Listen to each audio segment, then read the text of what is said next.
বিশ্ব বাজারের দরজা এখন একেবারে হাতের মুঠোয়, আর তার চাবিকাঠিটা হল ই-কমার্স।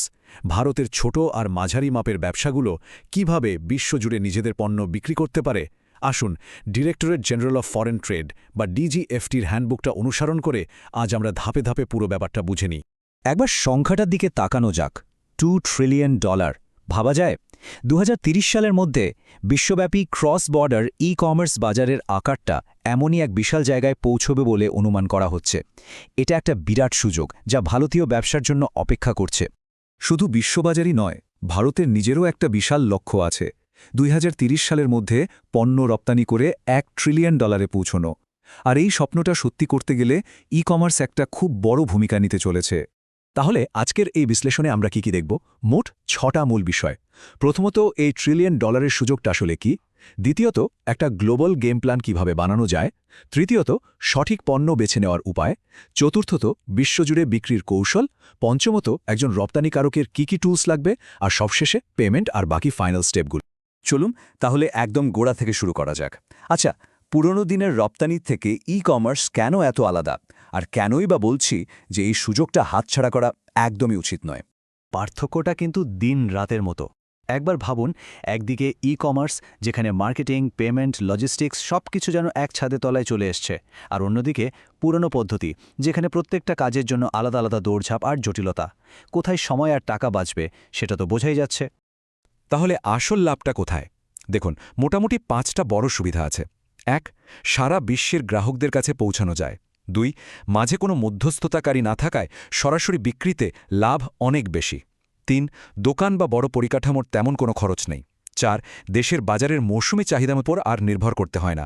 আর 5, নিজের ব্র্যান্ডটাকে সহজেই একটা গ্লোবাল পরিচিতি দেওয়া যায়। কিন্তু কাজে নামার আগে একটা মানসিক প্রস্তুতি কিন্তু খুব দরকার।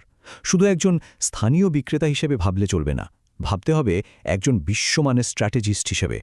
এবার আসা যাক সবচেয়ে জরুরি প্রশ্নে, কি বিক্রি করা হবে? চলুন খুঁজে বের করা যাক কোন কোন ভারতীয় পণ্যের চাহিদা বিশ্বজুড়ে সবচেয়ে বেশি। মেড ইন ইন্ডিয়া ট্যাগটার কিন্তু একটা আলাদা কদর আছে, জানেন তো? বিশেষ করে আমাদের টেক্সটাইল আর পোশাক, চামড়ার জিনিস, অসাধারণ সব হস্তশিল্প, আয়ুর্বেদিক পণ্য আর অবশ্যই মশলা। এই বিভাগগুলিতে শুরু করলে সফল হওয়ার সম্ভাবনা কিন্তু অনেক বেড়ে যায়। কিন্তু পণ্য তো পছন্দ হলো, এরপর নিয়মকানুনগুলো কি? মানে কোন কোন নীতি মেনে চলতে হবে? যে কোনো পণ্য বিদেশে পাঠানোর আগে প্রথম প্রশ্নটাই হলো, এটা কি আদৌ পাঠানো যাবে? প্রত্যেকটা পণ্যের একটা নির্দিষ্ট ITC/HS কোড থাকে, আর সেই কোডই বলে দেয় সেটা ফ্রি, রেস্ট্রিক্টেড নাকি একেবারে নিষিদ্ধ। এই নিয়মটা না জানলে কিন্তু বড় সড় জরিমানা হতে পারে, তাই খুব সাবধান। পণ্য ঠিক, নিয়মকানুনও জানা হলো, কিন্তু গ্রাহক কোথায়? চলুন এবার খুঁজে বের করা যাক কোথায় আর কখন বিক্রি করলে সবচেয়ে বেশি লাভ হবে। এই ম্যাপটা দেখলেই কিন্তু একটা ধারণা পাওয়া যায়। আমেরিকা, ইউরোপ আর এশিয়া প্যাসিফিক অঞ্চল, এই জায়গাগুলোই হলো ই-কমার্সের আসল হাব। আর বাজারটা যে কত বড় সেটা এই সংখ্যাগুলো দেখলেই বোঝা যায়। এশিয়া প্যাসিফিক প্রায় $2.4 ট্রিলিয়ন, ইউরোপও পিছিয়ে নেই, প্রায় $1.3 ট্রিলিয়ন, আর আমেরিকা তো $1.1 ট্রিলিয়ন বেশি। মানে সুযোগটা যে বিশাল তা নিয়ে কোনো সন্দেহই নেই। একজন সত্যিকারের স্মার্ট বিক্রেতা কিন্তু শুধু পণ্য বিক্রি করে না, সঠিক সময়ে বিক্রি করে। একবার ক্যালেন্ডারটা দেখুন, সারা বছর ধরে বিশ্বজুড়ে কিছু না কিছু উৎসব বা সেল ইভেন্ট চলছেই। New year, Valentine's day, black Friday, Christmas, প্রত্যেকটাই কিন্তু বিক্রির একটা বিরাট সুযোগ। তো স্ট্র্যাটেজি তো অনেক হলো, এবার সরাসরি কাজের কথায় আসা যাক। রপ্তানি শুরু করতে গেলে ঠিক কি লাগবে, মানে সেই টুল কিটটা কি? এই 4টে জিনিস ছাড়া কিন্তু শুরু করাই যাবে না। ফার্মের প্যান, জিএসটি নম্বর, একটা ব্যাঙ্ক অ্যাকাউন্ট, আর সবচেয়ে গুরুত্বপূর্ণ হল IEC বা ইম্পোর্টার এক্সপোর্টার কোড। এটাকে বলতে পারেন বিশ্ব বাণিজ্যের পাসপোর্ট। পণ্য পাঠাবেন কিভাবে? মূলত দুটো রাস্তা আছে। একটা হলো পোস্টাল রুট, মানে আমাদের ইন্ডিয়া পোস্ট, আর অন্যটা হলো কুরিয়ার। ছোটখাটো পার্সেলের জন্য ডাক বিভাগই বেশ ভালো, যার জন্য এখন ডাক নির্যাত কেন্দ্র তৈরি করা হয়েছে। আর একটু বড়সড় বা বাণিজ্যিক চালানের জন্য, মানে প্রায় 10 লক্ষ টাকা পর্যন্ত কুরিয়ার সার্ভিস ব্যবহার করা যেতে পারে। ইন্ডিয়া পোস্টের মাধ্যমে পাঠানোটা শুনতে হয়তো একটু জটিল লাগতে পারে, কিন্তু আসলে এটা খুবই সোজা। মাত্র 7টা ধাপ।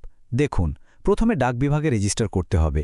তারপর অনলাইনে একটা postal bill of export form fill up করে ইনভয়েসটা আপলোড করে দিতে হবে। ব্যাস, একটা লেভেল জেনারেট হবে, ওটা পার্সেলার ওপর লাগিয়ে কাছের ডাক নির্যাত কেন্দ্রে জমা দিয়ে দিলেই হলো। কাস্টমস ক্লিয়ারেন্সের মতো ঝামেলার কাজগুলো এখন অনলাইনেই হয়ে যায়। ক্লিয়ারেন্স হয়ে গেলেই একটা লেট এক্সপোর্ট অর্ডার ডাউনলোড করা যাবে, ব্যাস কাজ শেষ। সব তো হলো, কিন্তু আসল কথা মানে টাকা পয়সার ব্যাপারটা কি হবে? আর যদি কোনো পণ্য ফেরত আসে? চলুন এই শেষ ধাপগুলোও দেখে নেওয়া যাক। টাকা পাওয়ার ব্যাপারে আরবিআইয়ের একটা খুব পরিষ্কার নিয়ম আছে। পণ্য পাঠানোর দিন থেকে ঠিক 9 মাসের মধ্যে বিক্রির পুরো টাকাটা ভারতে নিয়ে আসতে হবে। আর্থিক নিয়ম মেনে চলার জন্য এটা কিন্তু জানতেই হবে। এবার একটা দারুণ সুবিধার কথা বলি, যে আইজিএসটি জমা দেওয়া হয়েছে তার পুরো টাকাটাই কিন্তু ফেরত পাওয়া সম্ভব। কিভাবে?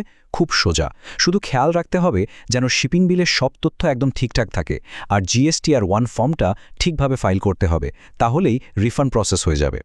এই কথাটা কিন্তু পুরো আলোচনার সারমর্ম। সারা বছর ধরে ধারাবাহিক চাহিদা তৈরি করতে রপ্তানিকারকদের অবশ্যই বৃহত্তর আন্তর্জাতিক বাজারকে কাজে লাগাতে হবে। এর থেকে ভালো কথা আর হয় না। তাহলে আর দেরি কেন? ভারতের প্রত্যেক উদ্যোক্তার জন্য বার্তাটা কিন্তু একটাই, বিশ্ববাজার অপেক্ষা করছে। গো গ্লোবাল।